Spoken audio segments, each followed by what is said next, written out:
Hello, this is a video about the inverse square law, which is a mathematical property we often see in physics, but in other science too, that governs a number of things, particularly how the intensity of light changes over distance, or other things similar like the intensity of sound would have the same rule. So I'm illustrating this with light, and this is the way I always like to kind of go through this.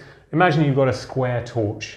Your square torch is producing a certain amount of light with a certain amount of power or intensity, if you like. If you put a screen in front of it at a certain distance, you'd get a square of light projected onto that screen, okay? Now, imagine now you double the distance of that screen. The size of the light projection is going to increase, isn't it? So it's actually, if you double the distance, the projected shape of light is going to be twice as wide and twice as tall. So the area is going to be 2 squared, 4 times the area. Now if you think about the light that's being spread over that area, it was quite intense here in that small area. If you've doubled the distance, you've quadrupled the area, and the intensity is now a quarter of what it is. So this is called the inverse square law. If you times the distance by 2, the intensity is 1 over the square of that. 2 squared is 4, 1/4.